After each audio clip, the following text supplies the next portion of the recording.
Adelante, mi querido profesor Rubén. Bienvenido. Muy buenas tardes a todas y a todos. Qué rico estar con ustedes. Muchas gracias al profesor Juan por la invitación. Profe, dígame por favor, en el momento en que usted pueda ver mi pantalla y me confirma que el resto del grupo esté viendo la pantalla. Ujú. Adelante, ya puedes compartirla. ¿La están viendo y me están escuchando? No, te estamos escuchando, pero yo Se por te lo menos. escucha, pero no se ve, Rubén. Ajá, no se ve aún. Bueno, yo le dije compartir y a ver, estamos compartiendo la pantalla. Ahora sí empezó a activarse. Ah, bueno, Ahí muchas se. gracias, sí. Muchas gracias por eso. Bueno, queridas y queridos amigos, muchas gracias por la invitación. La invitación decía que compartiera con ustedes en 45 minutos la temática de gestión de políticas públicas y decía que lo hiciéramos desde el enfoque de la determinación social y las desigualdades sociales. En 45 minutos no se puede responder por esos temas. Claro que no, yo me voy a centrar en las políticas públicas, pero como la inquietud es que las políticas públicas tengan alguna relación con dos principios, les puse otras diapositivas en la presentación que ustedes la pueden mirar, ya se las compartí por chat, ustedes las pueden utilizar libremente.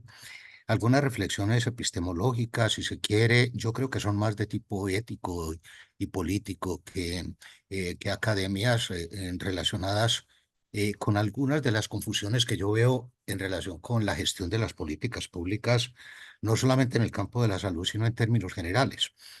Estas reflexiones figurarían como advertencia cuando nos enfrentemos a este discurso, al discurso de las políticas. En primer lugar, el lenguaje que utilizamos. Hay algunas diapositivas más adelante que desarrollan un poquito esta inquietud, pero la gran inquietud que quiero dejarles es, yo percibo que tenemos a veces una confianza muy grande en el lenguaje y en las palabras que usamos, como si las palabras fueran las cosas, como si al hablar de una palabra por arte de magia apareciera la realidad. Y quisiera advertirles que esa no es una forma ni muy crítica ni muy sensata de entender el lenguaje. Las palabras que usamos en el lenguaje no son más que símbolos, construcciones mentales, representaciones de una realidad que no necesariamente coincide con las palabras. Diciéndolo de otra manera, una cosa son las palabras y otra cosa son las cosas.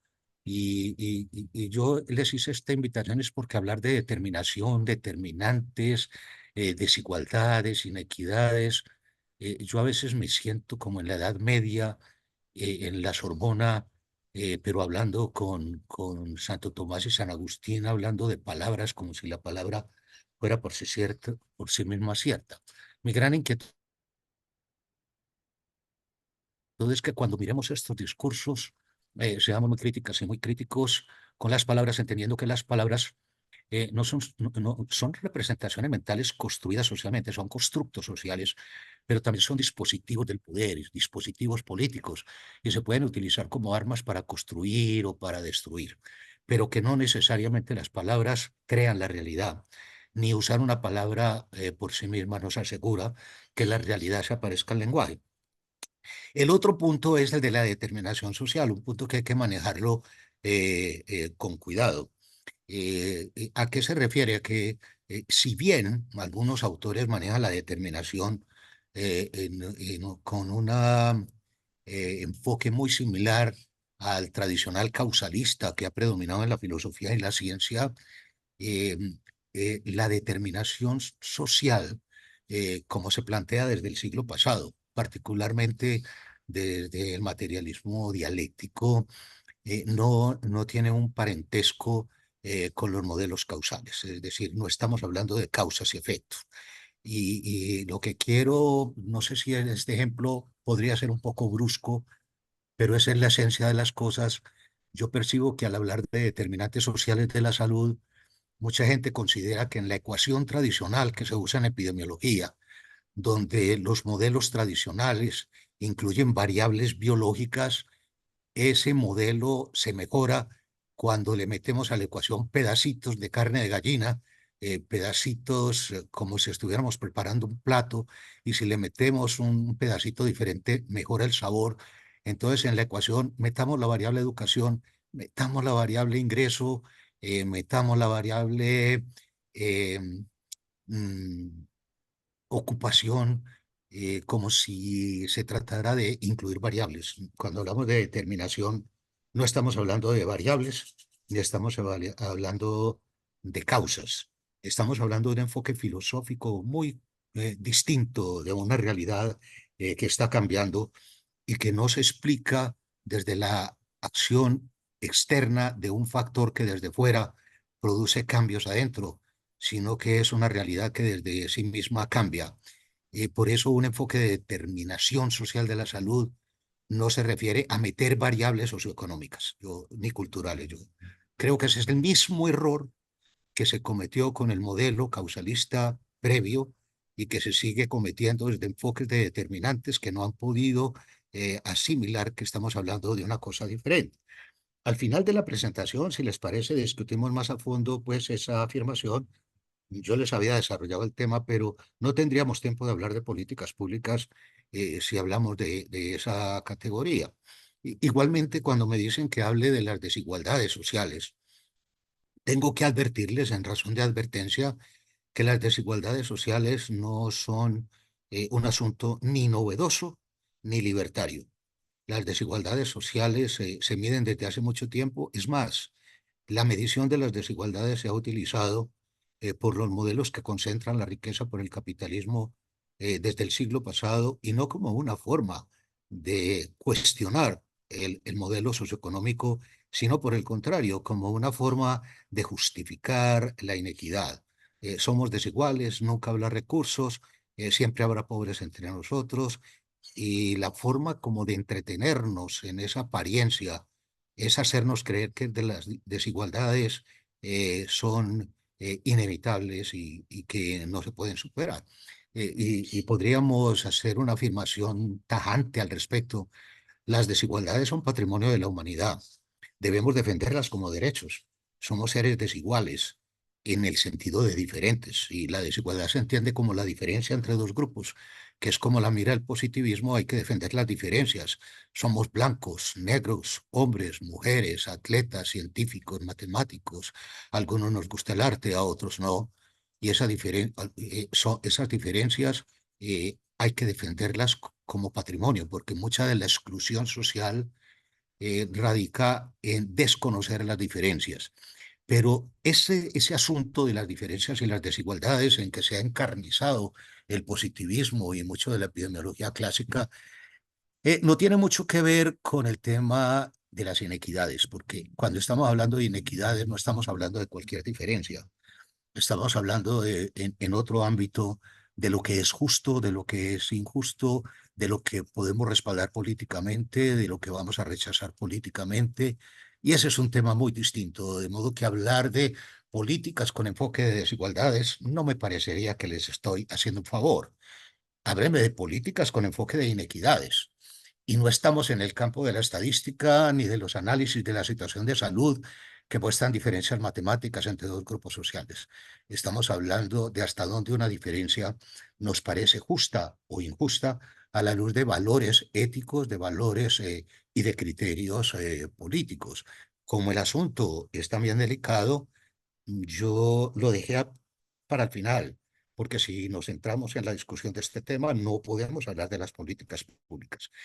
Haciéndoles esas advertencias, sí podemos hablar un poquito de las políticas públicas. Entonces, sí me voy a centrar en estos minutos que me quedan. El profe me va a interrumpir cuando cumpla 45 minutos, porque lo importante no es la presentación, sino la discusión en qué son las políticas públicas y cómo se gestionan. Vamos a decir que las políticas públicas no son asuntos técnicos, ni se arman desde un escritorio, ni son modelos conceptuales y teóricos. Ármeme una política pública de infancia, ármeme una política pública de discapacidad, vaya a su escritorio, siéntese y propóngame para mañana una política de género, ¿no? Yo creo que hay una ingenuidad muy grande en ese tipo de planteamiento. Las políticas públicas no son asuntos teóricos, no son asuntos conceptuales, no son asuntos eh, académicos, estrictamente hablando, son asuntos de poder y deberían abordarse como asuntos políticos, como asuntos donde juega el poder. Yo he percibido en estas discusiones ya hace mucho tiempo que hay mucha gente interesada por las políticas públicas y bien intencionada, y yo creo que merecen todo el respaldo, porque consideran que las políticas públicas son una fuente de esperanza para reducir inequidades, injusticias y alienaciones y mejorar el grado de felicidad de las personas y los grupos humanos. Yo creo en eso y creo que en algún momento las políticas públicas podrían ser una solución, pero percibo por lo menos tres grandes errores en la forma de concebir las políticas públicas. Una, pensar que son asuntos técnicos y que hay que entregársela a los técnicos y que es el técnico el que elabora la política pública y que la garantía de una política pública radica en la competencia técnica o en el carácter técnico de su elaboración y su formulación. La técnica nos ayuda, pero no garantiza que la política sea exitosa, ni nos garantiza tampoco el resultado de la política. El otro error grande es desconocer que las políticas públicas son el producto de dinámicas sociales y de poder que se dan en grupos sociales que al interior de una sociedad con frecuencia están en conflicto y con frecuencia también pueden estar armonizando alrededor de intereses comunes. Si lo dijéramos en otras palabras, las políticas públicas son asunto de intereses y de intereses muchas veces conflictivos, de intereses que son opuestos y donde el que tenga más poder es el que asegura que la directriz se aplique al resto del grupo. Y otro gran error que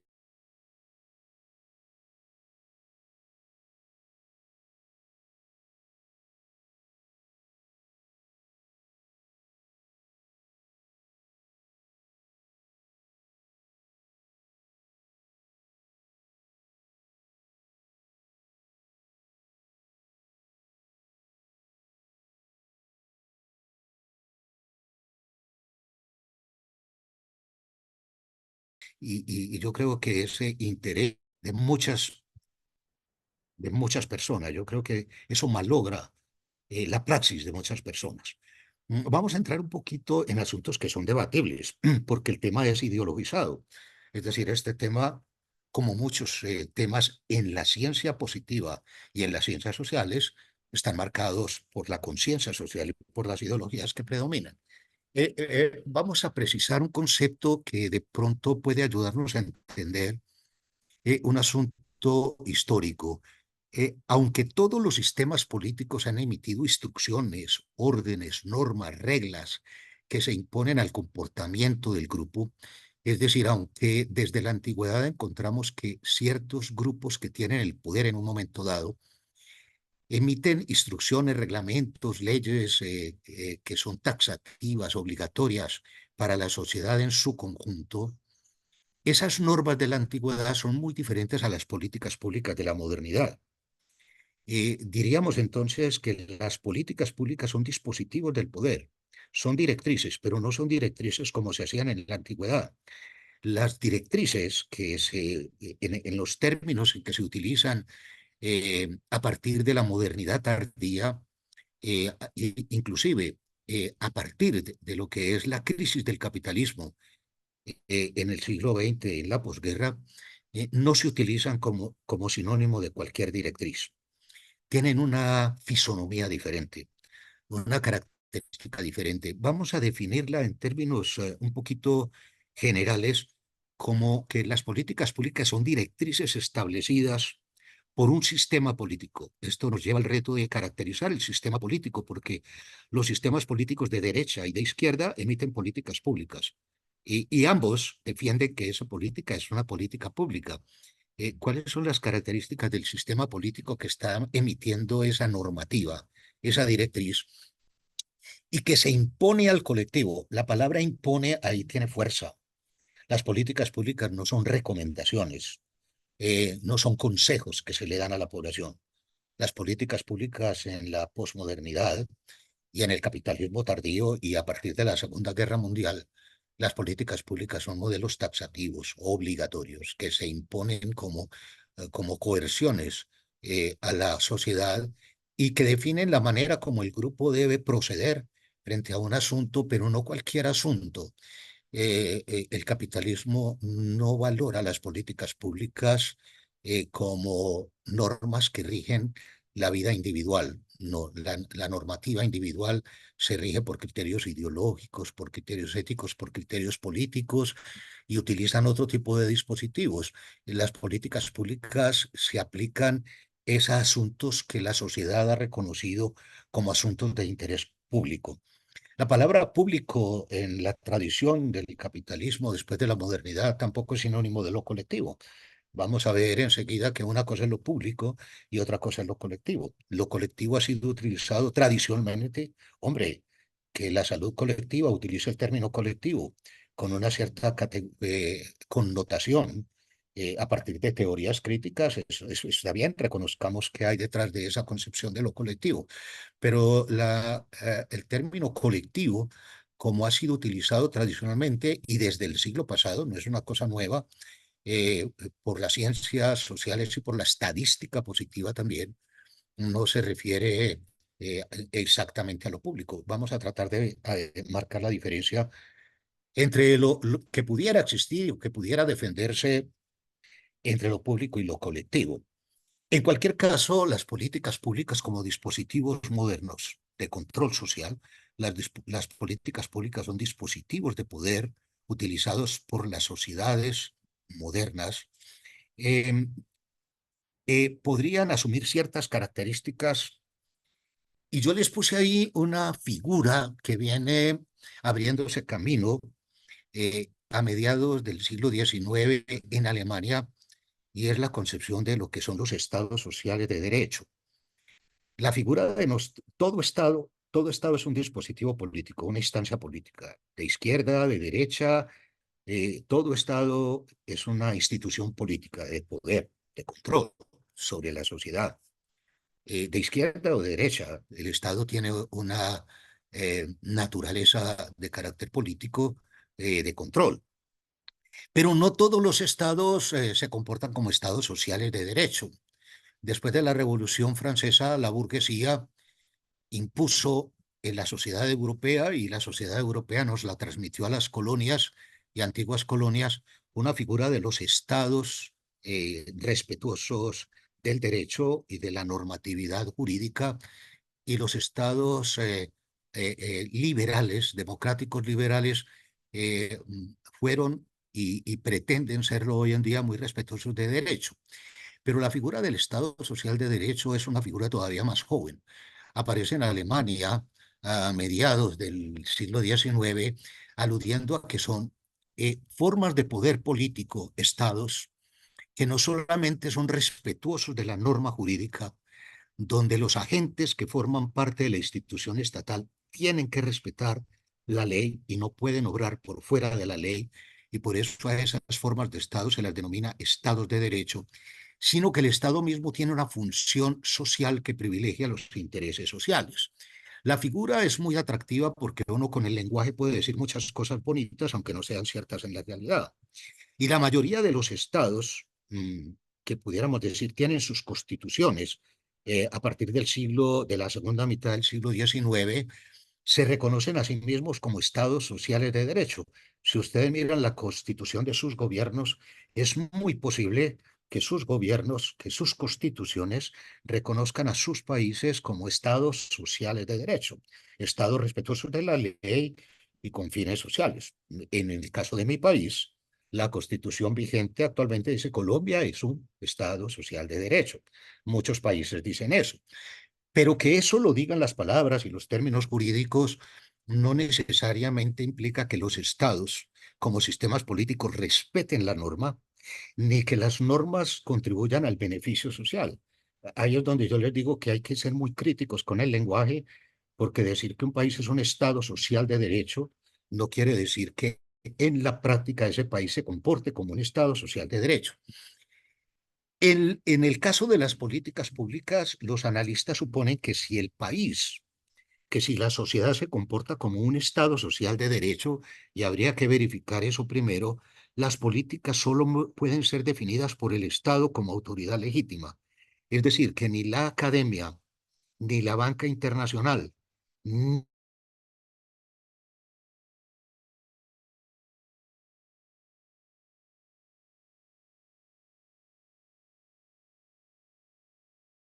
el Estado es un Estado social de derecho. Pero si el Estado no cumple con esos requisitos, vamos a ver que en América Latina es muy común que los grupos económicos impongan las políticas públicas utilizando el Estado como medio para lograr sus intereses. Y en ese sentido, las políticas públicas no son definidas exactamente por el Estado, sino por los grupos que, defendiendo sus intereses, utilizan el Estado como medio para definir las políticas públicas que representan sus intereses prioritarios. Si el Estado es un Estado social de derecho, las políticas debieran ser taxativas, obligatorias para toda la sociedad.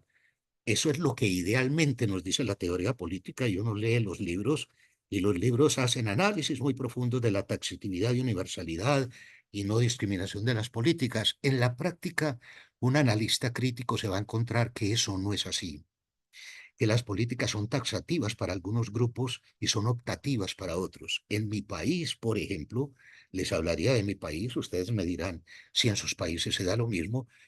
Hay un refrán que dice, las políticas, las directrices son, las leyes son para el campesino de Poncho, de Ruana.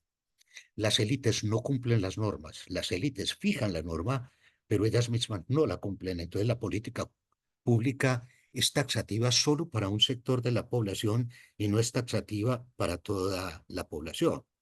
Si el Estado social fuera un Estado social de derecho, y no todos los estados sociales que se enorgullecen de serlo lo son, en la práctica, las políticas debieran realizarse con participación de los involucrados. Este es un principio fundamental de la teoría del derecho participativo, que habla de la participación social en los estados de derecho.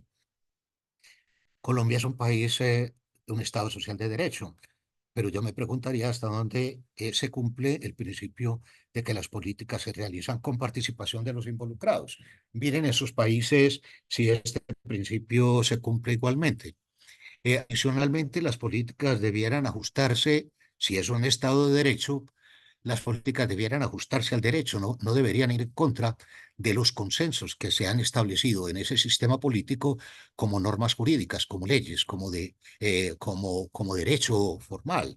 Una política tendría que mirar si no está infringiendo o si está desarrollando un principio establecido previamente del derecho. Eso tiene dos caras.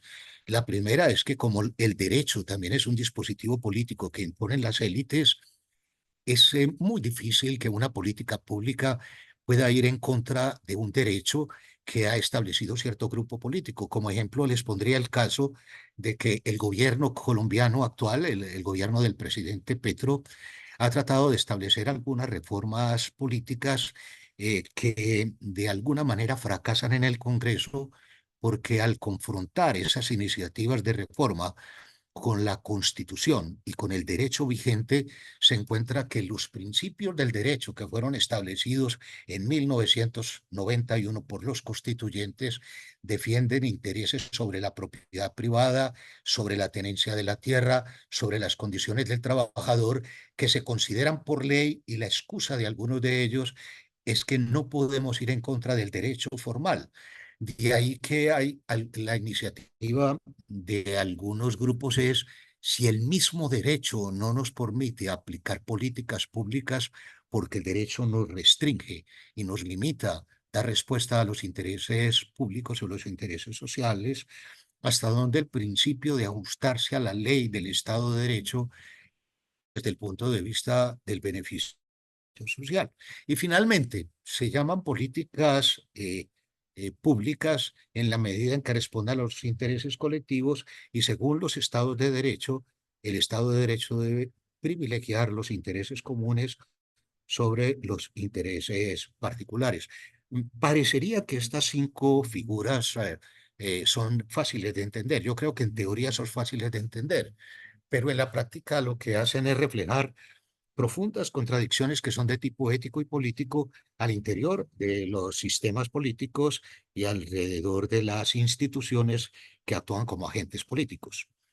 Otras confusiones que podrían aparecer cuando ustedes lean el tema de las políticas públicas son ciertas confusiones a las que nos introduce el lenguaje. Una de ellas muy común es considerar que lo político es lo estatal, que la política se le refiere a la gestión del Estado.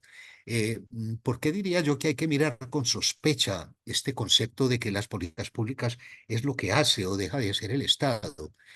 Porque cuando uno examina en profundidad lo que está pasando con nuestros países, las políticas que definen la vida de nuestra gente no son definidas exactamente por el Estado, sino por los grupos de poder que están utilizando el Estado como instrumento, como medio, pero más que ser definidas por el Estado, asuntos del Estado son intereses de grupos que en ese momento tienen mayor posibilidad de acceder a los recursos de poder y actúan a través del Estado como instrumento. Entonces, eso de que una política pública es lo que hace el Estado, pero el sector privado no participa en las políticas públicas, es una forma ingenua de asumir que el sector privado esconde, oculta la participación activa, profunda, marcada, que ejercen muchas élites que desde fuera del Estado son las que definen el rumbo de las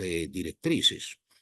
Otras afirmaciones hablan de espacios colectivos de poder y son juegos de palabras muy interesantes, asumiendo que la soberanía reside exclusivamente en el pueblo.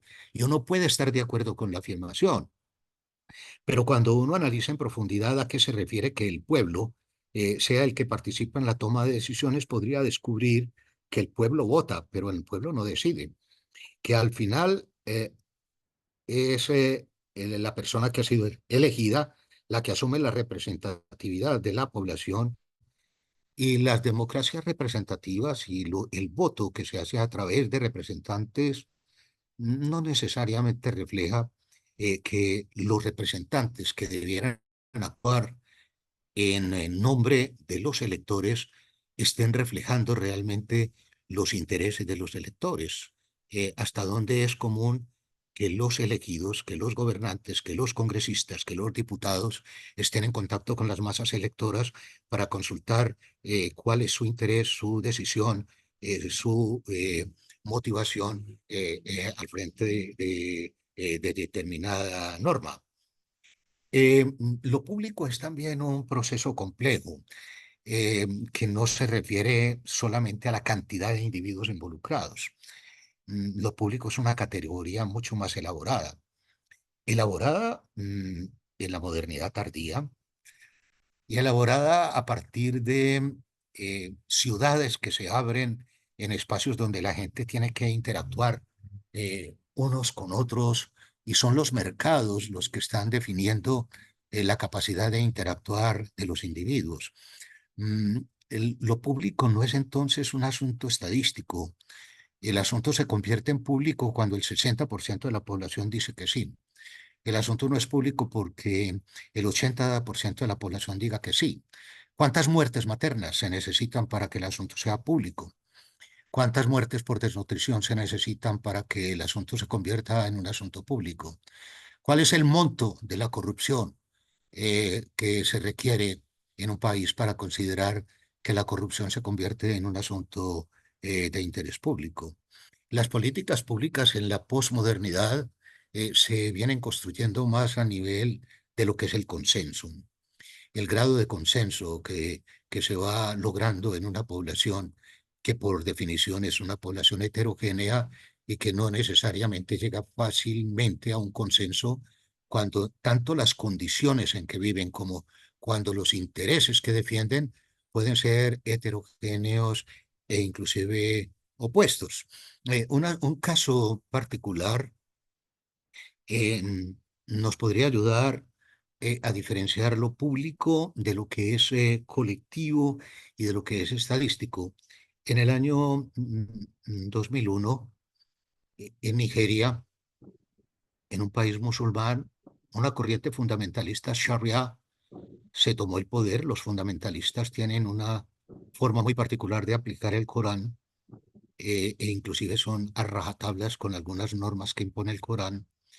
Y en esa época es tan de malas una mujer nigeriana de nombre Safiya Hussaini, que fue repudiada con su esposo. La ley musulmana les permite a los hombres repudiar a sus mujeres y el repudio, a diferencia del divorcio, implica que la mujer repudiada es culpable y a diferencia de la divorciada, que puede recibir el soporte de su expareja, la mujer repudiada no tiene ningún soporte, no solo de su expareja, sino de su familia, que la considera una vergüenza. Safiya, en repudio, tuvo que vivir en un ranchito en las afueras de su ciudad, donde fue violada por un pariente a la fuerza. La posición de Safiya para denunciar la violación era muy débil en una sociedad patriarcal que no reconoce los derechos de las mujeres, y mucho menos de mujeres repudiadas. Pero la situación de Safiya se hizo notoria cuando Safiya quedó embarazada. Cuando el embarazo de Safiya se notó, la ley islámica y el grupo político Sharia que estaba en el poder reaccionó y aplicando la ley del Corán y aplicando los valores éticos y religiosos que se impusieron al grupo en ese momento, consideró que Safiya era culpable de adulterio y que la ley del Corán, el Corán era muy claro en eso, la ley islámica era muy clara. La mujer adúltera debe ser enterrada hasta la cintura y debe ser apedreada por todos los miembros de la tribu, y las piedras no deben ser tan pequeñas que no le hagan daño ni tan grandes que la maten instantáneamente. En 2001, en pleno comienzo del milenio, eh, Human Rights, que actúa también en Nigeria, puso en evidencia a través de las redes sociales que en Nigeria se estaba cometiendo una atrocidad muy grande, y es que a una mujer que fue violada la iban a matar a pedradas aplicando una ley, y que Human Rights apelaba al apoyo de la sociedad mundial para que rechazaran la lapidación de Safiya. Mm. Muchas personas que recibimos diariamente ese tipo de mensajes, en esa época recibimos el mensaje de Safiya Hussaini y recibieron en cuestión de 2 semanas, recibieron más de 5 millones de firmas, se la llevaron al gobierno nigeriano y el gobierno nigeriano no le prestó atención, pero Human Rights llevó esos 5 millones de firmas a la Unión Europea, al Parlamento Europeo. Si no nos resuelven el problema de Safiya Hussain en Nigeria, no votamos por ustedes. Tienen una forma muy particular de plantear las relaciones entre los electores y los elegidos. Y en cuestión de 15 días, el Parlamento Europeo sacó una resolución a Nigeria: si no resuelven el problema de Safiya Hussain, no les compramos un banano. Safiya Hussain se fue liberada y su hijita está viva y en este momento es una promotora de los derechos de la mujer. Eh, ¿Cuántas muertes estaban en peligro? ¿Cuántas vidas estaban en peligro en el caso de Safiya Hussaini? Pues alguien podrá decir que muchas, porque no será el caso de Safiya Hussaini. Pero el caso de Safiya Hussaini se convirtió en un asunto público. Era una sola vida, la de ella. Estaban esperando que naciera la criaturita para poder lapidarla. Una sola vida se convierte en un asunto público. Eso es bien ilustrativo. Los asuntos públicos no son asuntos estadísticos, son construcciones sociales y se construyen a través de dos estrategias básicas: la visibilización y la movilización. Si usted quiere convertir un asunto como asunto de interés público, tiene que tomarse el trabajo de visibilizarlo. Y mientras usted no lo visibilice en la sociedad, ese asunto difícilmente se convertirá en un asunto de interés público. La visibilización es una forma de instrumentar la construcción de los asuntos como asuntos públicos. Y el segundo, la movilización. No basta con hacer escándalo, no basta con usar las palabras, no basta con utilizar en la prensa la denuncia. La denuncia tiene que convertirse en praxis, en movilización. La movilización en el caso de Safiya Hussaini fue tan simple como mandar una carta y utilizar la carta, la manifestación y el mensaje como instrumento. Pero en otras regiones, en otros grupos, en otras sociedades, la movilización puede implicar la salida de la gente a la calle, puede implicar los bloqueos, puede implicar medidas pacíficas y puede implicar también medios violentos. aceptar que lo público es un constructo donde la sociedad no solamente reconoce el asunto como asunto de interés común, sino que se compromete con el asunto, es uno de los grandes retos de los gestores de políticas públicas. Lo público no es un dato, ni es un término. Lo público es un constructo. Y esa construcción de lo público pasa no solamente por la visibilización, sino por la movilización que permite a las poblaciones involucrarse. Las políticas públicas se pueden expresar de muchas maneras, pero en los estados liberales y en los estados que se presumen, que se presentan a sí mismos como estados sociales de derecho, pero también ocurre en los estados que han adoptado los fundamentos del socialismo.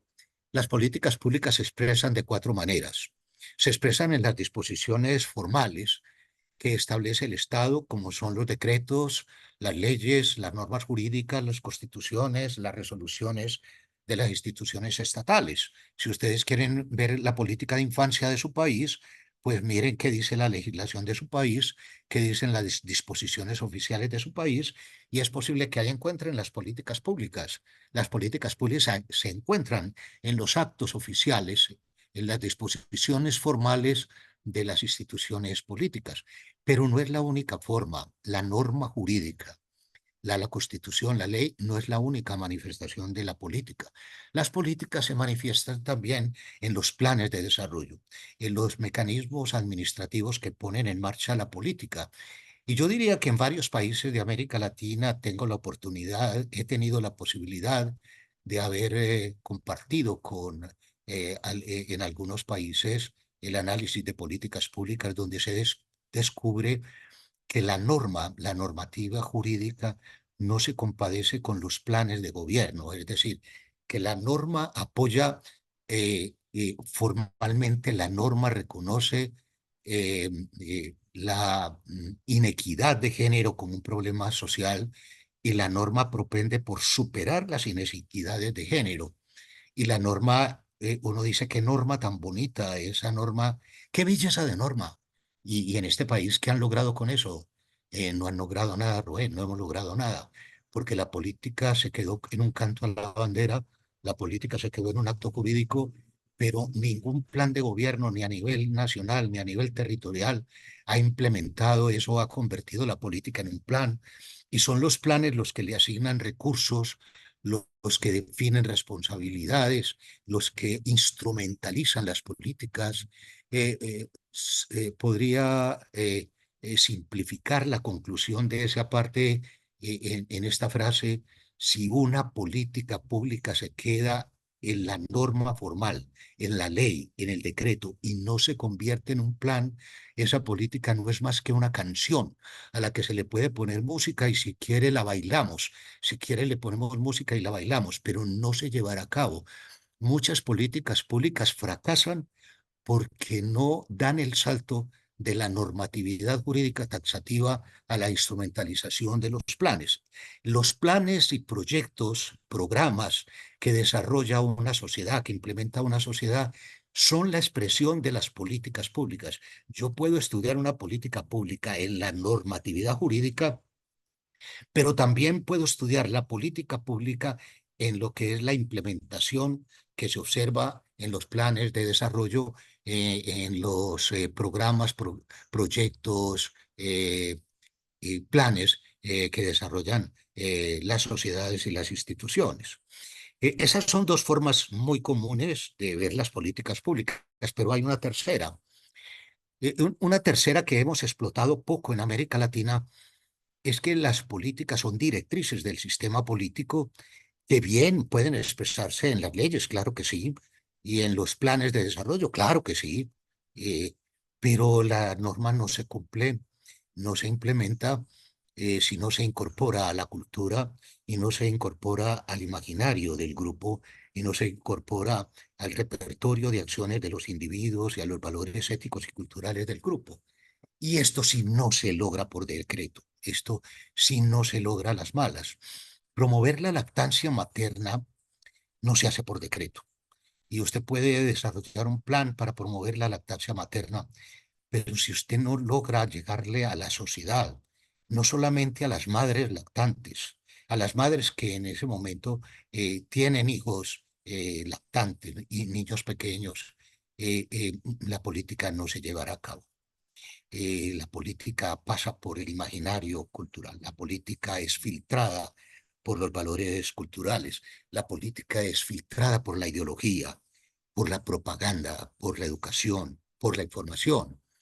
Y eso puede ser que lo tengan muy claro algunos partidos políticos, que consideran que no hay ninguna política exitosa si no se apoya en medios de difusión masiva. De ahí que cualquier grupo político que se respete y quiera que su política se implemente, recurre a los medios de comunicación para implementar la política. Bueno, pero no se necesita mucho esfuerzo para reconocer que la información es poder y que la información cambia el comportamiento, pero reconocer que no hay implementación de la política mientras la sociedad no la incorpore, no la reconozca, no la valore, es otro asunto. No basta con emitir el decreto, no basta con el plan.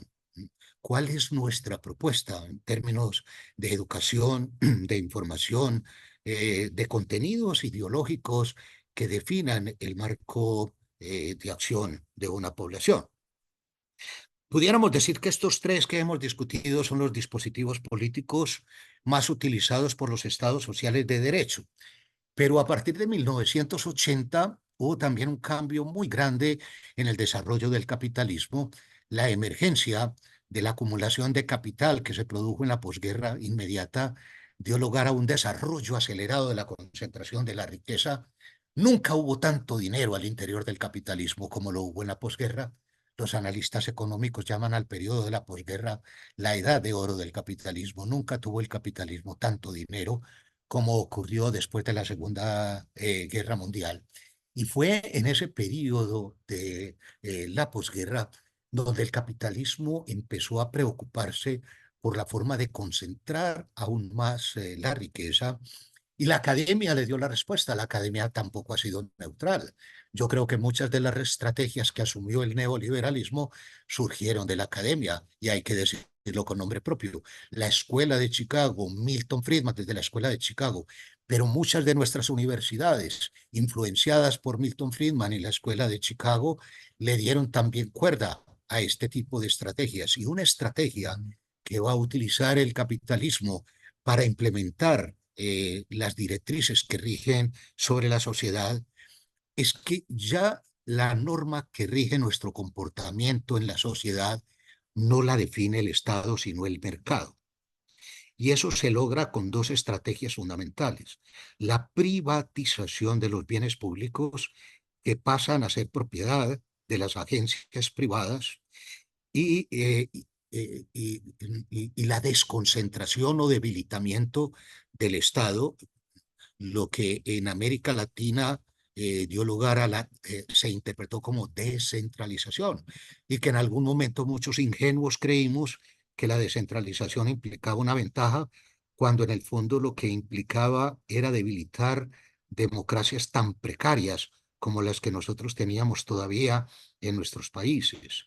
El asunto es que las dos estrategias que se aplicaron a partir de los 80, debilitar el Estado, debilitar la capacidad reguladora del Estado y entregarle los bienes públicos al sector privado, convirtió la interacción social en una forma de relacionarnos no con el Estado, porque un Estado débil que no tiene recursos y no tiene competencia reguladora no nos va a resolver los problemas, sino con el sector privado, que es dueño de las hidroeléctricas, que es dueño del gas, que es dueño de los hospitales, que es dueño de la educación, que es dueño de las telecomunicaciones. Eso implica que ya las políticas públicas no las define el Estado.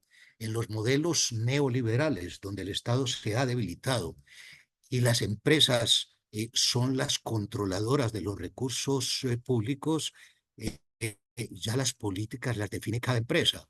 Un alcalde le podrá decir a su población: a mí no me pregunte por el problema de energía que usted tiene, A mí, pero vaya y pregúntele a la empresa con la que usted está contratando la energía eléctrica. Eso ya no es problema del Estado. Es problema del contrato que usted tiene con la empresa que le vende la energía. No me pregunte por el agua potable. Yo ya no soy responsable del agua potable. Pregúntele a la empresa que está administrando el agua potable. Yo ya no soy dueño de la salud, como dice el gobierno colombiano. Pregúntele a la empresa que administra los recursos y donde usted cotiza. Y si está aburrido con ello, cámbiese, pero ya las políticas públicas no, no las define el Estado como antes. El Estado ha perdido fuerza, capacidad de gobernabilidad, ha perdido soberanía. Los Estados ya no son soberanos, ya los Estados no gobiernan la mayoría de los problemas que se producen al interior de las sociedades. No tienen gobernabilidad sobre los grupos que se han apropiado de los dispositivos de poder y de los recursos. Y como yo sé que se me está acabando el tiempo, quiero proponerles esta última diapositiva. Podríamos hablar mucho, pero yo creo que esta diapositiva podría resumir mucho el análisis, la intencionalidad pragmática de algunos, cómo analizo una política pública. Hay muchas formas de analizar una política pública, muchas, muchas. Eh, mm, mm, una autora muy, diría yo, una de las analistas de política más, yo diría, más críticas y al mismo tiempo más incisivas, más cuestionadoras, eh, y muy, muy especialmente en el ámbito de la salud, porque esta señora ha trabajado mucho en el análisis de políticas de salud. Es una economista británica, Jill Wald, que ha escrito muchos artículos sobre el análisis de políticas públicas y analiza mucho lo que son las políticas públicas en el sector de la salud. Es a la vez muy crítica, pero muy respetada en el ámbito internacional. Jill Wald dice que si uno quisiera analizar una política pública, pudiera facilitar el análisis si lo organiza en 5 secciones. Esas 5 apartados del análisis no necesariamente son excluyentes. Esos 5 apartados, si confluyen esos 5 apartados, nos ayudarían a hacer un análisis integral de una política pública. Pero muchas veces el investigador, el analista, no tiene suficiente información sobre todos ellos. Vamos a ver que algunos analistas se centran solamente en un aspecto porque no tienen acceso a la información sobre los demás aspectos. Idealmente, en las condiciones óptimas, uno debería analizar una política pública teniendo en cuenta 5 componentes. Esos componentes son los involucrados, los agentes políticos que participan en el proceso político, el contexto donde se desarrolla la política, el proceso político, los efectos de la política y el contenido de la política. Comencemos por el más fácil, el que casi todo mundo utiliza cuando analiza una política. Es el más fácil porque analizar los aspectos formales no necesita hacer entrevistas, no necesita ir a terreno. Muchos de estos analistas que hacen un análisis formal de la política cogen el decreto, cogen el plan de desarrollo, cogen los documentos estatales y los documentos de prensa y con base en esos documentos hacen un análisis formal. La mayoría de los análisis que me ha tocado leer en políticas públicas son análisis formales que se basan en fuentes secundarias. Y es que es explicable por qué son los análisis más comunes, porque las fuentes formales son las más fáciles de obtener. Tienen el gran inconveniente de que la letra puede con todo. Es decir, un investigador ingenuo que haga un análisis formal de la política pública podría decir cosas como las que dijo la OMS en algún momento, y es que el sistema de salud de Colombia era el más equitativo del mundo, porque así lo decía la ley. La ley en Colombia, la ley 100 dice que el sistema es equitativo y que el sistema tiene que garantizarse a todas las personas. Si uno se atiene a la formalidad del discurso y a la formalidad del documento, entonces uno puede salir con conclusiones tan ingenuas como que lo que dice la ley es cierto. Un análisis formal define varias cosas: el objeto y el objetivo, que son como el centro de la política. Son 2 palabras muy parecidas, pero el objeto es el problema que se quiere resolver y el objetivo es el cambio que se quiere esperar en el problema. Mm, si me permiten, yo sé que en esta conferencia tan rápida y les presento excusas, no tengo otra forma de hacerlo. Yo estoy atropellando muchos análisis que debieran hacerse con más cuidado, análisis que nos debieran invitar a mirar con más juicio ciertos enunciados. El objeto y el objetivo son dos dimensiones diferentes de una política pública. El objeto es el problema que quiere resolverse, el problema público que quiere resolverse. El objetivo es el cambio que yo quiero esperar en en el problema. No es lo mismo el objeto que el objetivo. Y mi poca experiencia me dice que son raras las políticas públicas que tienen un objeto claro.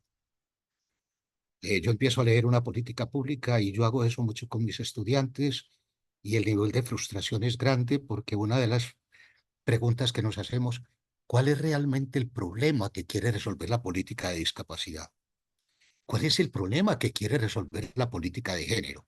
¿Cuál es el problema que quiere resolver la reforma agraria? ¿Cuál es el problema que quiere resolver la reforma en salud? Y la política lo omite, como si no fuera importante describir el problema y como si uno pudiera resolver un problema que no tiene claro. Si uno no tiene claro el problema público que va a resolver, ¿cómo va a plantearse uno los objetivos, las estrategias, los métodos, los recursos? Si el problema, entender bien el problema es la clave del asunto. Muchos de nuestros analistas no le prestan atención al análisis del problema, entran de una vez a plantearse objetivos, entran por el objetivo sin entender el problema. Es como si yo siendo médico le doy al paciente un tratamiento y le propongo un tratamiento sin haber entendido cuál es el problema que lo aqueja y sin haberle hecho un diagnóstico. El análisis del problema tiene metodologías. En algún momento, en el ejercicio más adelante en las diapositivas, encontrarán algunas estrategias muy fáciles de aplicar, no son difíciles, que nos ayudan a comprender claramente el problema. Pero si una sociedad no tiene claro el problema que va a resolver, difícilmente podrá formular un buen objetivo para la política que quiere formular, porque el objetivo se formula en términos del problema. No puede ser que el problema vaya por un lado y el objetivo vaya por otro, que es otra cosa que uno suele encontrarse, que los objetivos no tienen ni pies ni cabeza, que los objetivos se los inventó un experto desde el escritorio, que se imaginó una realidad ideal y que no tiene en cuenta las condiciones particulares en que apareció el problema y las personas afectadas por el problema. Si uno tiene claros, y eso no es que uno lo tenga claro, lo tiene que tener claro el grupo. Formular el problema no es un asunto del experto. Formular el problema es un asunto de consenso. ¿Cuánto consenso creen ustedes que se debe lograr en una sociedad para que la sociedad reconozca que el problema tiene la misma cara o una cara similar para todos? Yo no creo pues que eso se pueda hacer a lo Harry Potter, de que contratando un experto para que nos formule la política pública, el experto nos pueda dar la respuesta sin haber buscado el consenso, al igual los objetivos. Otro aspecto fundamental para uno tener claro el contenido formal de una política se refiere a otro aspecto que no es que las políticas públicas que hacemos en Latinoamérica no lo tengan en cuenta. Yo creo que sí lo tienen en cuenta, pero lo tienen en cuenta más como un adorno, como algo secundario de la política. Son los principios fundamentales. Inclusive el procedimiento que se hace en América Latina es el proceso al revés. Primero definen el problema y los objetivos y después sacan los principios de la directriz. Ese es un error porque lo que nos hace ver el problema como problema es realmente el principio que lo fundamenta. Ese principio puede ser un principio teórico, claro que sí. Basarse en criterios teóricos para formular un problema. Es problema porque mata a tantas personas. Pero el fundamento del problema no siempre es conceptual. El fundamento del problema también puede ser ético o político. ¿Qué es lo que fundamenta una política de eutanasia? ¿Qué es lo que fundamenta una política de interrupción voluntaria del embarazo? Ahí no estamos hablando de principios académicos, ahí estamos hablando de principios éticos, hasta donde una sociedad ha llegado al consenso de que la vida del embrión vale la pena. pero que puede ser más importante la vida y el proyecto de vida de la gestante que ha sido colonizada a la fuerza. En ese caso no es ni siquiera, el principio no se refiere ni siquiera a la vida del embrión, se refiere a la autonomía y al autocontrol que tiene una mujer para definir su propio cuerpo. No es fácil eso. Yo creo que de las cosas más difíciles que hay al momento de formular una política pública es concertar los objetivos y no es porque los principios, y no es porque uno no tenga principios, es porque los principios que yo tengo no necesariamente son los principios que tiene usted o los principios que tienen los enemigos, los adversarios, los que piensan diferente. Y en una sociedad democrática no es yo con yo, no es que yo vaya a imponer a la fuerza los principios, es que tengo que buscarme la estrategia del consenso, cómo convencer al otro. Lo otro no sería una sociedad democrática, sería una sociedad autocrática. Bueno, pues entonces diseñemos políticas para sociedades autocráticas. Y yo les diría que así se han hecho muchas políticas en América Latina, en países capitalistas y socialistas. No crean que la autocracia es propia de los países socialistas. La autocracia se ha dado en los países capitalistas desde que yo estaba chiquito. O sea que no es que un régimen sea autocrático por ser socialista o por ser capitalista, pero esas políticas tienen muy poca sustentabilidad y muy poca longevidad si uno no le hace la apuesta al consenso. Eso implica que nos preparemos muy bien por los debates sobre los principios, cosa que muchos académicos no le prestan atención. Y si usted está trabajando con economistas neoclásicos, les cuento que los economistas neoclásicos es a lo que vinimos. Dígame los objetivos, las estrategias y cuánto vale, pero no me ponga a bobear con los principios que es equidad, es mm, determinación social. No, no, no, eso no le interesa a los tomadores de decisiones. Se necesita mucha vaselina para convencer al tomador de decisiones que por ahí se empieza, que es en esa discusión donde debemos basarnos, porque el problema se revela es a la luz de nuestros valores y nuestros intereses. Profe, yo estoy encarretado con lo que estoy diciendo, hablo más que un perdido cuando lo encuentran. Usted me para en el momento en que pasen los 45 minutos, ¿ok? No, no, profe, bueno, le confieso que ya los minutos pasaron, pero yo estoy encantado de escucharlo y no sé si usted prefiere en este momento que abramos la discusión como habías propuesto o Pues déjenme desea. 5 minutos para Dale, recopilar tranquilo, esto, adelante, porque profe, ustedes harán la discusión más adelante en profundidad y más seriamente. No, no creo que adelante. sea serio, pues, que esta conferencia resuelva problemas tan graves como son los principios éticos que fundamentan una política. Yo creo que eso va mucho más allá de esta conferencia.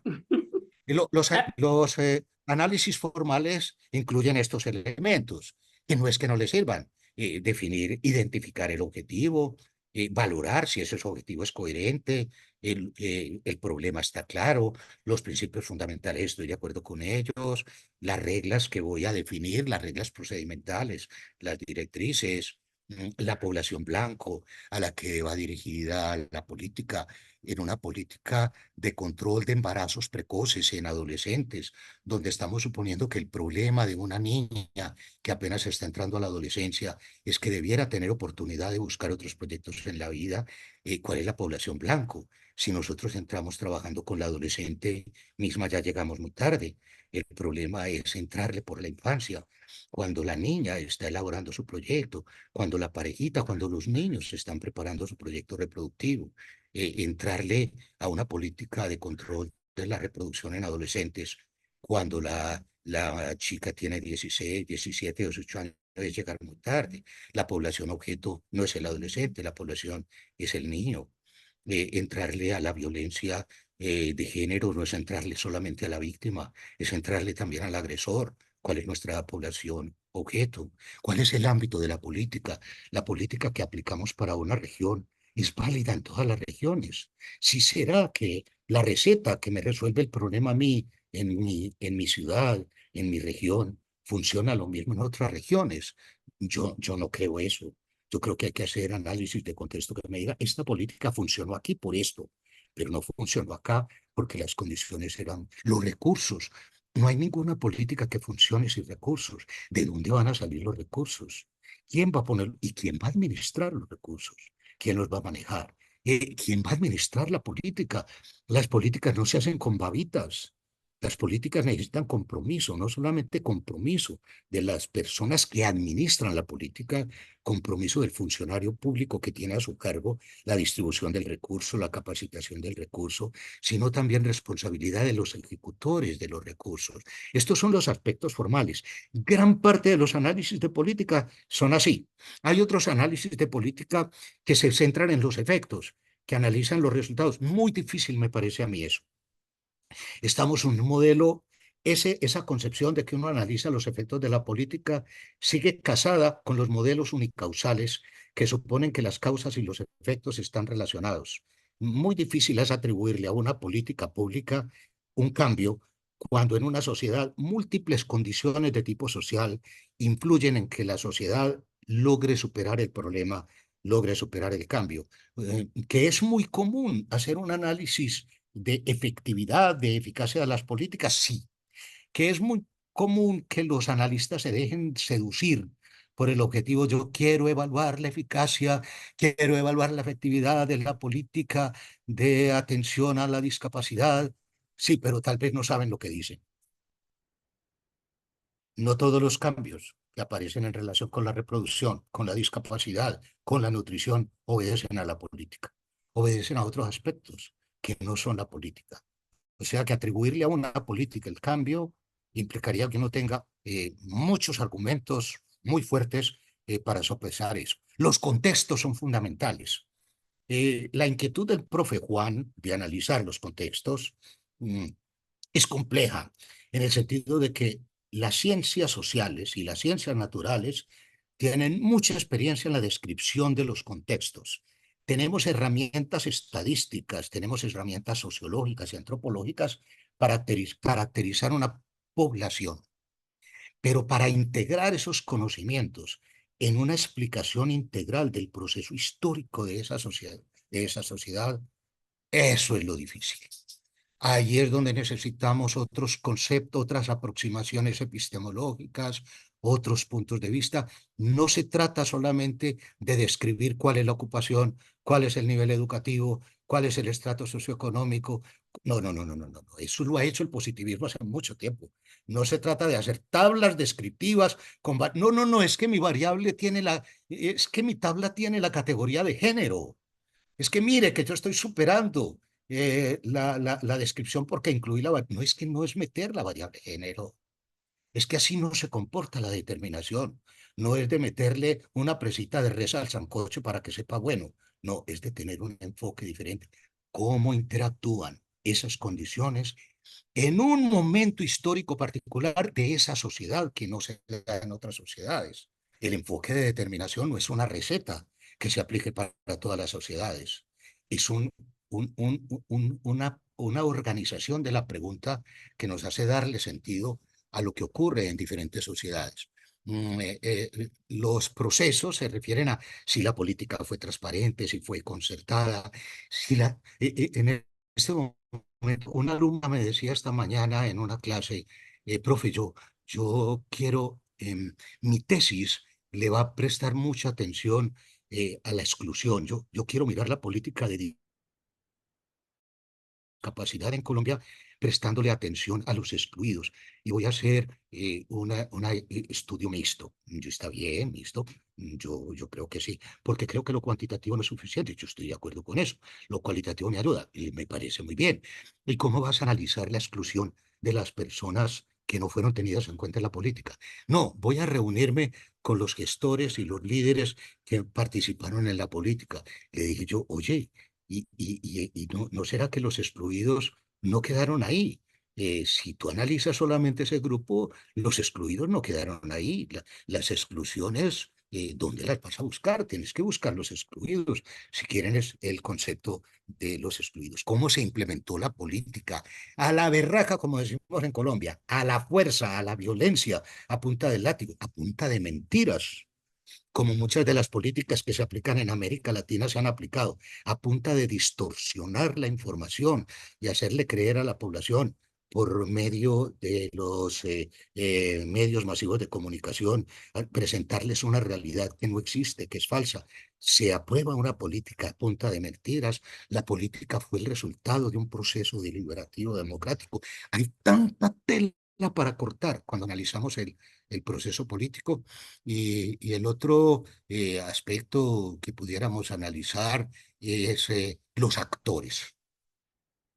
¿Quiénes son los artífices de la política? ¿Quiénes le metieron el hombro a la política? ¿Quiénes están detrás del escenario manipulando a los tomadores de decisiones? Los actores que en este momento están felices con los resultados de la política son los que están apareciendo realmente en el escenario. Mm, ¿Esos actores quiénes son? ¿Pertenecen al sector estatal? ¿Son los funcionarios corruptos los que están armando la política?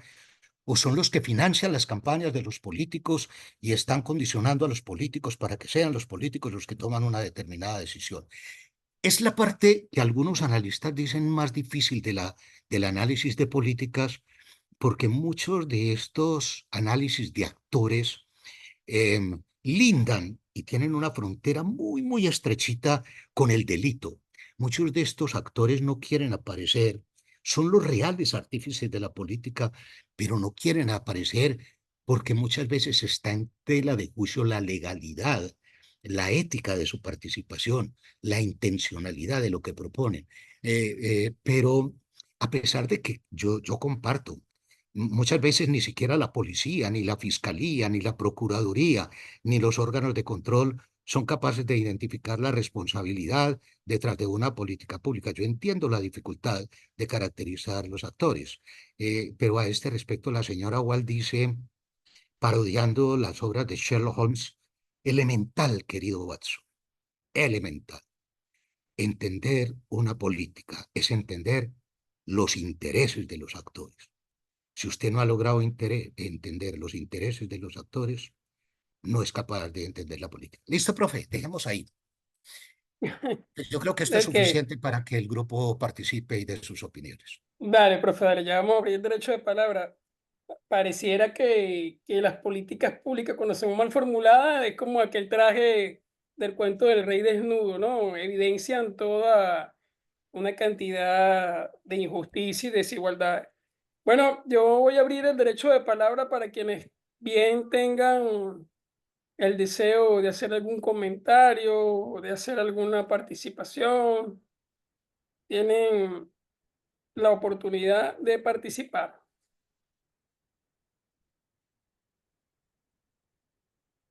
Interesante porque nos pone en el contexto de la investigación que estamos realizando.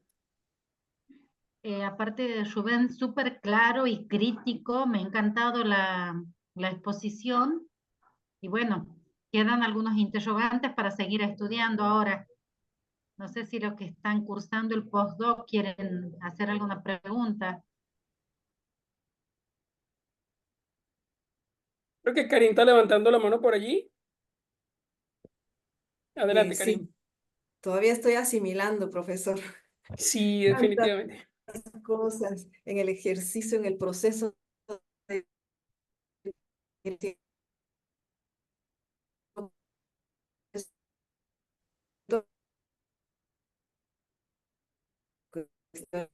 análisis de política que tiene que ver con el ejercicio también, viendo algún motivo que tiene que ver con parte de derechos de población excluida, minorías nacionales, aliados internacionales que les apoyan para no solo desarrollar políticas, sino para hacer ver sus intereses con toda claridad, para ver todos los errores o lo que no está bien, ¿verdad? Para el cumplimiento de sus derechos. Y hay mucho escrito. Pero entonces uno dice, bueno, si está tan clara la situación, ¿verdad? Si hay una historia completa narrada desde la perspectiva de ellos, si hay tanto fallo en el cumplimiento de derechos y políticas, entonces hay oídos sordos, dicen, ¿verdad? Formulan incluso políticas, pero se quedan sin engavetar, se quedan en el cajón, dicen, ¿verdad? Entonces algunas tienen qué sé yo, propuestas interesantes han sido evaluadas, incluso modificadas de acuerdo a la Secretaría de Planificación de la Presidencia con todas las partes técnicas, las armonizan con otros planes nacionales a largo plazo y bueno, se llegó a la versión final y nunca se aprobaron. Entonces, yo creo que todo lo que usted dice es lo que pasa. Ahora hay intereses, muchos intereses. No, otra cosa es que en mi país ocurrió un conflicto armado como en otros, y entonces hubo acuerdos de paz donde se decía que tenía que aumentar el financiamiento, cómo lo podían hacer para que se financiaran algunos acuerdos en cuanto a servicios públicos, ¿verdad? Que vienen de políticas públicas. Pero después de un tiempo, eso ya no se hizo. Entonces, no se cuenta con ese recurso porque no hay interés en eso y eso viene de que los grandes productores y empresas no votan y no hay quien pues determine y diga, bueno, hay que tributar lo que corresponde. Entonces eso se queda pues perdido, ¿verdad? Aunque hay mucho trabajo elaborado, se podría analizar tanto.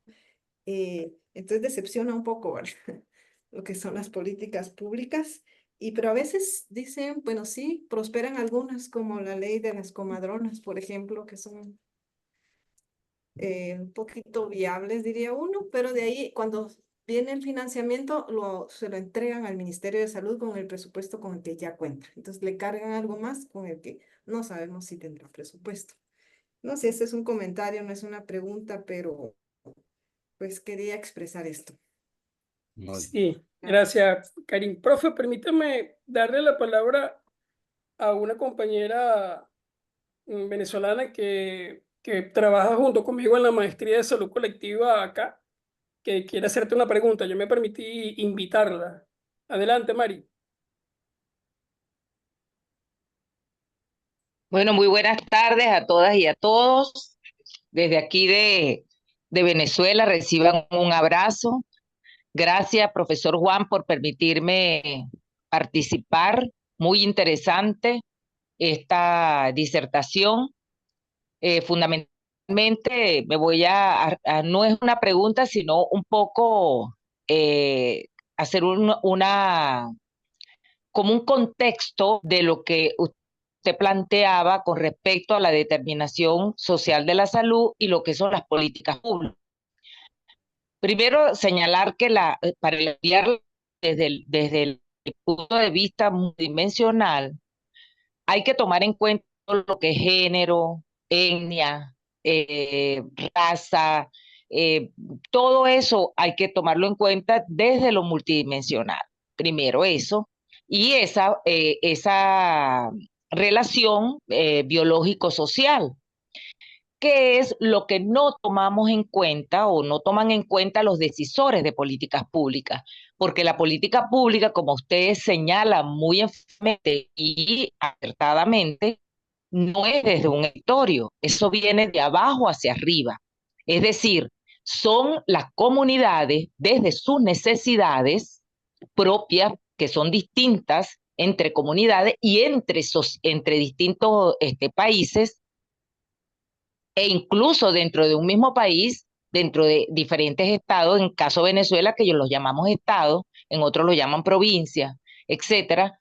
Entonces, hay que tomar en cuenta es desde abajo, pero también ahí hay un elemento fundamental para llevar eso a los decisores, que las personas que asumen el deber o la obligación por decisión de la propia comunidad, que a veces no son decisiones de las propias comunidades, de llevarlo a la instancia correspondiente.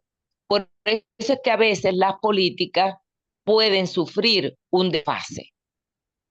¿Por qué? Porque cuando usted la lleva, a lo mejor no es lo que dice la comunidad. Indiscutiblemente hay que hacer una asamblea comunitaria, donde sea la asamblea quien decida qué es lo que se requiere y jerarquizar, porque en una comunidad hay muchas necesidades. Esa jerarquía es la que se lleva al poder decisorio, o sea, a la agenda del gobierno. Se pone en la mesa, pero allí tienen que estar a veces creemos que pues, si es un problema, si es una política con respecto a salud, creemos que es el ministro de salud nada más. No, ahí tiene que estar el ministro de planificación, ahí tiene que estar el ministro de educación, ahí tiene que estar el ministro, todos los ministerios tienen que participar en esa fórmulas, en ese diseño de esa política. Porque, por ejemplo, de salud tiene que ver con educación, tiene que ver con trabajo, tiene que ver con deporte, tiene que ver con recreación, una cantidad de cosas. Entonces, mientras nosotros a esas instancias no llevemos lo que significa y lo que requiere que la salud tiene que estudiarse desde la determinación histórica y social, nosotros no podemos tener políticas públicas que realmente podamos nosotros decir que son, o sea, que van a dar una respuesta. Además de eso, tiene que haber un control, un seguimiento y un ajuste de esa política de acuerdo a cómo va siendo la evolución de esas comunidades, porque no siempre somos iguales. La realidad es un cambio continuo, acelerado en tiempo y espacio de la información. Y en ese proceso de lo que es la realidad, es que se tienen que ir conformando esas políticas públicas. Bueno, era eso que quería agregar como un aporte. Muchísimas gracias por la oportunidad, profesor Juan, y a todas y todos, un abrazo desde aquí de Venezuela. Bueno, profe Rubén, si quieres hacer un comentario, no veo a otra persona interesada en hacer una intervención. Si usted desea hacer un comentario final o de cierre.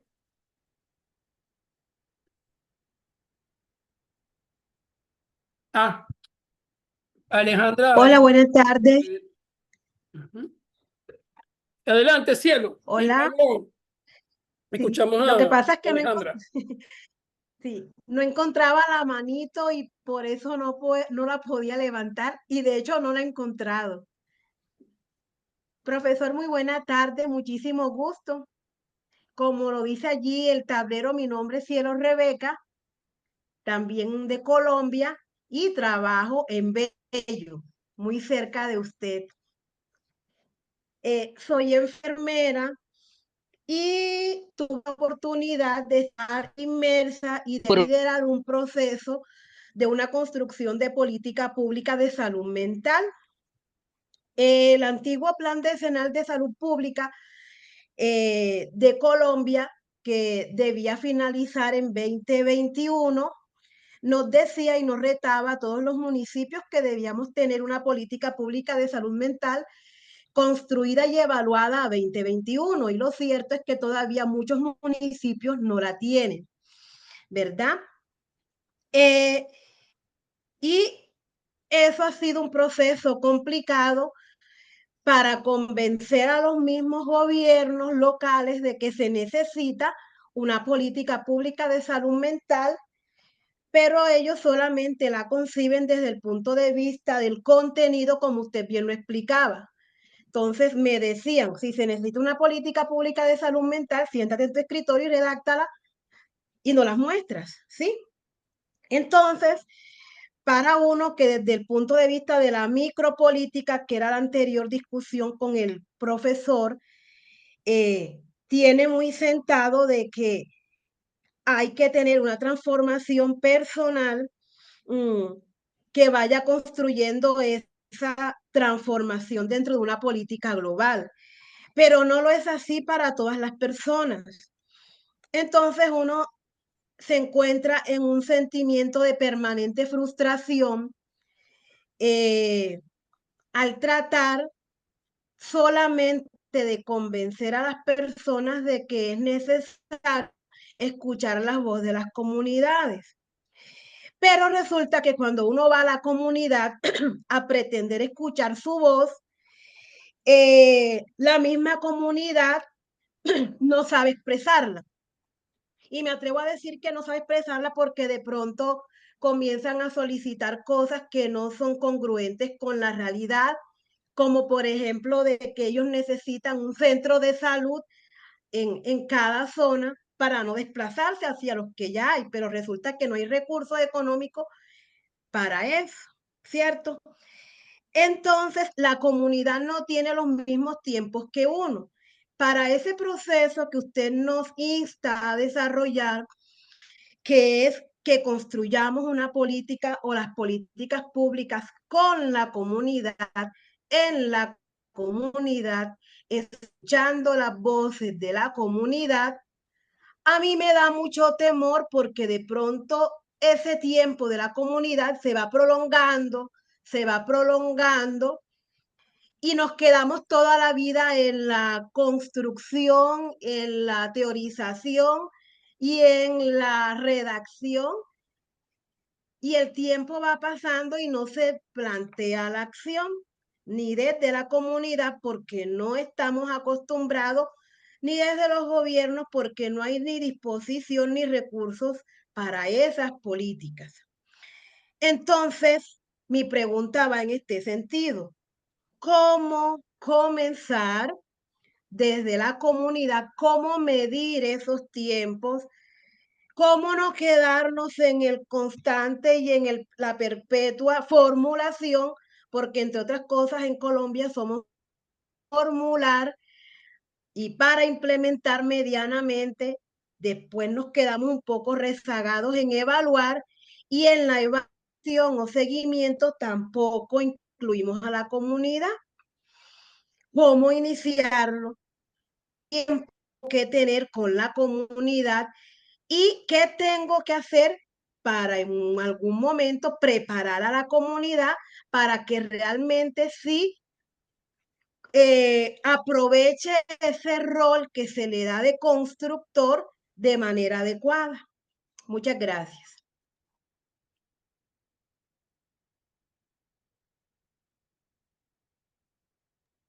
Profe Rubén, ¿qué te parece si le damos la palabra a Alejandra y cerramos para que tú des respuesta a todas las inquietudes y comentarios? Usted coordina, profe Juan. Sí, bueno, vamos a darle a la profesora Alejandra la palabra y usted responde a esas inquietudes interesantísimas de todos ellos. Adelante, Alejandra.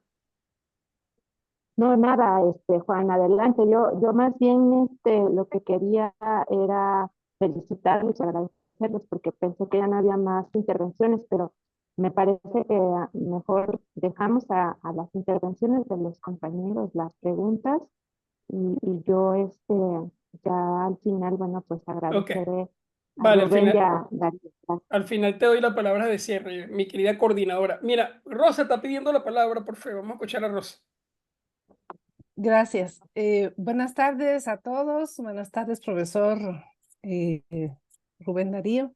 Yo, igual que Karin, todavía estoy en shock de todo. Es difícil asimilar. Usted habla así como, es como ver realmente una obra de arte, un ballet. Para mí es hacer la unión de todo lo que se ha estado leyendo en esta temporada y asimilar que nuestros países tienen mucho por delante, mucho por hacer. Nuestra tarea es aportar lo que estamos aprendiendo y de alguna manera sembrar un granito de arena para que en el futuro se logre hacer algo. Mi enfoque ha sido hacia las personas mayores.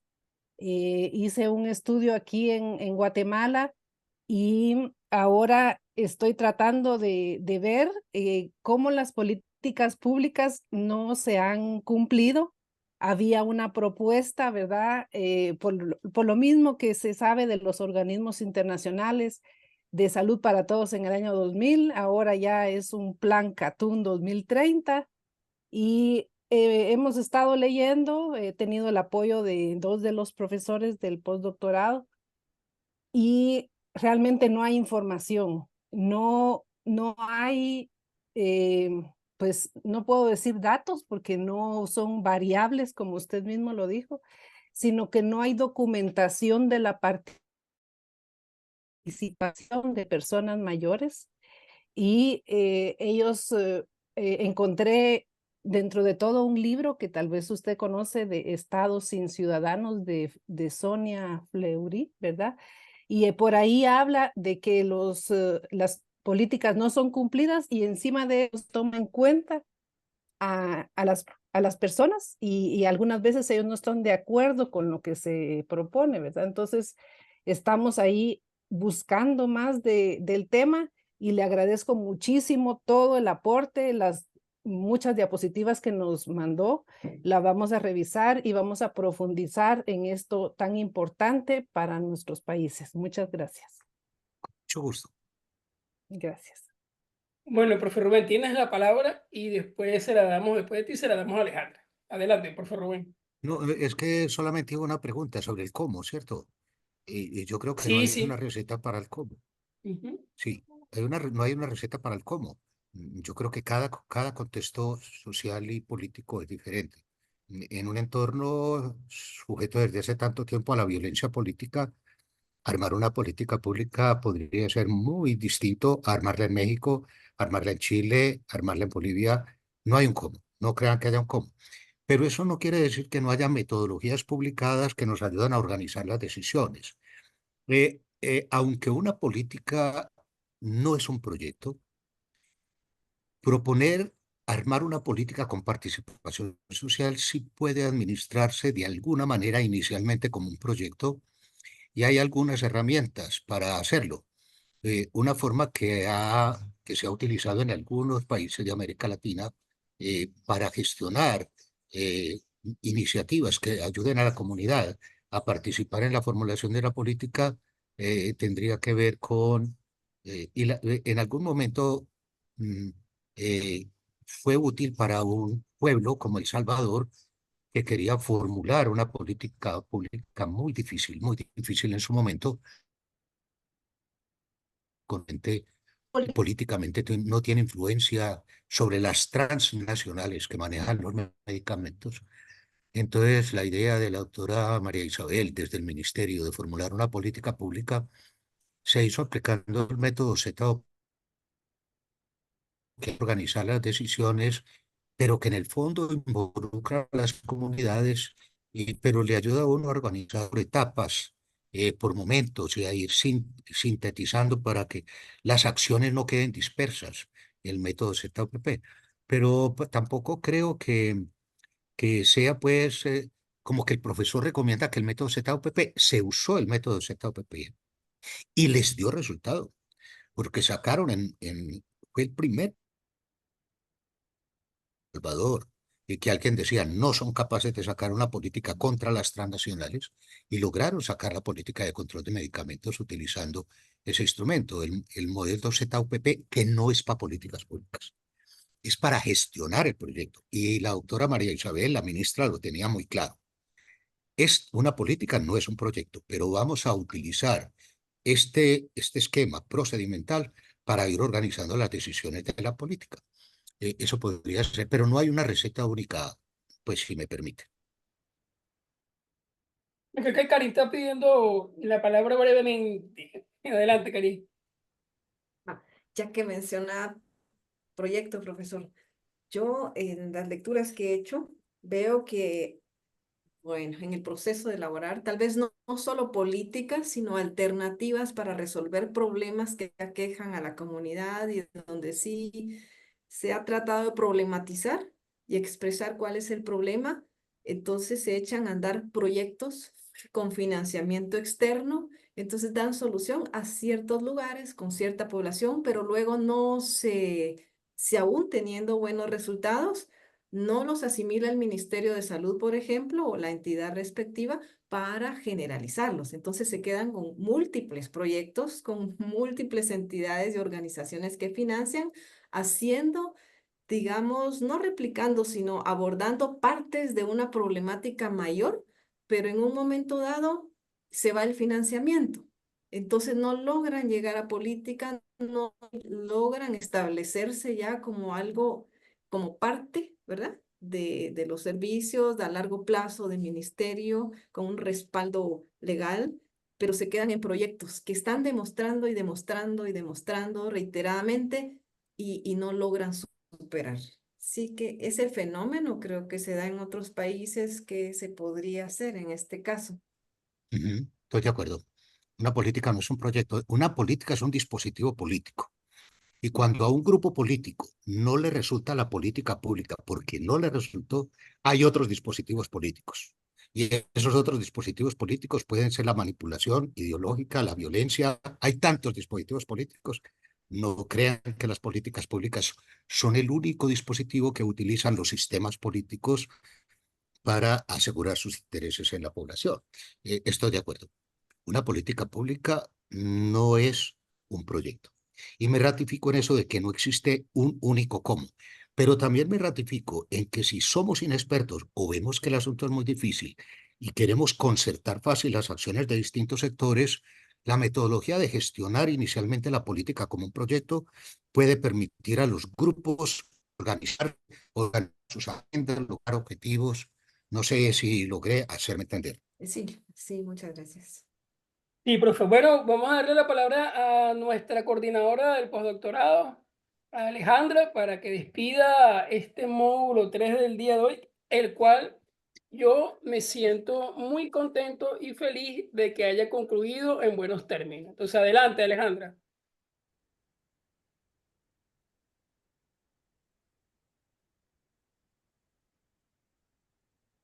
¿Sí me escuchan? ¿Me escuchan Un todos? poquito Porque bajito, pero sé te que escuchamos. ok, ¿ahí me escuchan? Me estoy Sí. acercando un poquito más. Sí, más que nada, Rubén, a Tulio, agradecerles enormemente la participación, sobre todo en este tema que estoy todavía, vamos a considerar si lo vamos a dejar en tercer módulo, lo tenemos que pasar a los primeros módulos. ¿Por qué? Porque justamente muchos estamos preocupados, ¿no? Por las políticas en salud. Y tenemos que entender primero que la salud es política, como dice, bueno, ¿no? Mecanismos, ¿no? De control, de dominación de diferentes maneras.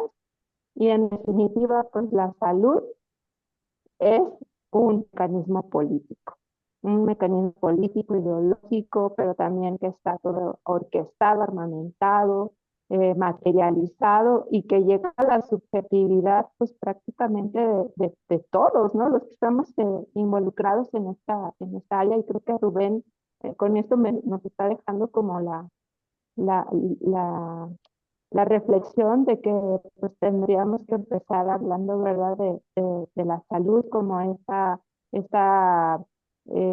choque de poderes, este choque de intereses, ¿no?, particulares, incluso, ¿no? Hablamos de un derecho a la salud. Ayer estábamos en una conferencia, justamente hablábamos de derechos a la salud, pero bueno, cada país en particular tiene también su propia concepción del derecho a la salud. En México, por ejemplo, tenemos derecho a la protección a la salud. Quiere decir que esto se enfoca básicamente en el área asistencial, mientras que se descuidan todos los determinantes sociales y obviamente no se toca para nada, se ignora y se deja a un lado la determinación social. Entonces tenemos una cosa, un abismo ahí tremendo, ¿no? Con la concepción en el artículo 4 de la Constitución Nacional de los Estados Unidos Mexicanos. Es todo un reto, como dice Rubén, y creo que la salud colectiva en una resistencia, en una contrahegemonía, pues trata justamente de ir dando aportaciones desde hace mucho tiempo para pues ir luchando poco a poco con pues estas dominaciones que hacen los estados-nación, el olvido de sus garantías hacia los terrenos específicamente de los derechos, no solamente de la salud, porque están acompañados ahí otros derechos, ¿no? Educación, que también está muy relacionado, vivienda, trabajo, ¿no? Como parte de todas esas reformas económicas. Así que yo agradezco mucho, de verdad, creo que el silencio es básicamente porque nos deja a, a replantear, a repensar, a, a poner en orden y a ver con conflicto, lo que traemos, pues de alguna manera pensado, marcado, que nos han, pues de alguna manera construido, ¿no? En nuestra actual. Ahorita con todo esto que tuvimos oportunidad el día de hoy de escuchar, me parece que cada uno dentro de sus protocolos y dentro de sus proyectos va a demarcarles pues pautas mucho más interesantes, más profundas, ¿no? Para analizar. Yo agradezco a Rubén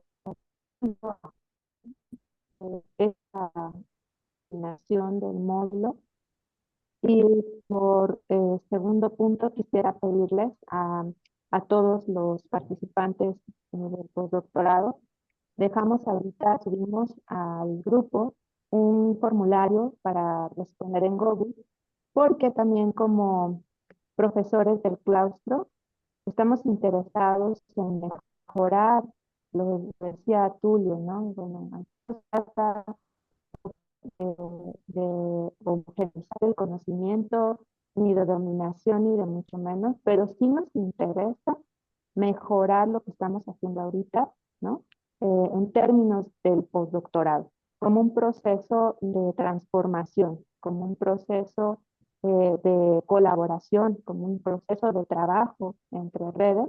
Queremos solicitarles a ustedes pues una retroalimentación en lo que ha sido, digamos, el proceso de encuentros para mejorarlo y para que, bueno, justamente logremos los objetivos que nos planteamos desde un principio. Así que ahorita aprovecho que está Rubén y que está Juan para comentarles que, bueno, vamos a tener posteriormente la reunión para poder hablar y discutir sobre lo que pues nos hagan ustedes favor de retroalimentar. Y pues bueno, sin más, el día de hoy ha sido un día muy productivo, muy bonito. Les agradezco a todos y todas su asistencia y sobre todo Juan, la coordinación. Muchísimas gracias. Así que bueno, les mando un abrazo y esperemos pronto vernos nuevamente. Gracias, Alejandra. Yo quería también aportar que el producto de este módulo es un ensayo que está publicado en el guión que se le envió. Yo les voy a reenviar el guión, pero lo entregamos el 30 de octubre. Tenemos fecha de entrega de ese ensayo y bueno, aprovechemos los aportes que nos dieron tanto el profesor Tulio como Rubén. Yo me voy a comunicar con mi coordinadora, con nuestra coordinadora Alejandra, para hacerle llegar el video, porque tenemos que montarlo en un canal o algo, pero estos dos videos son muy interesantes y muy importantes para ustedes usarlo como sustento. Entonces, bueno, yo me despido. Muchas gracias también por participar.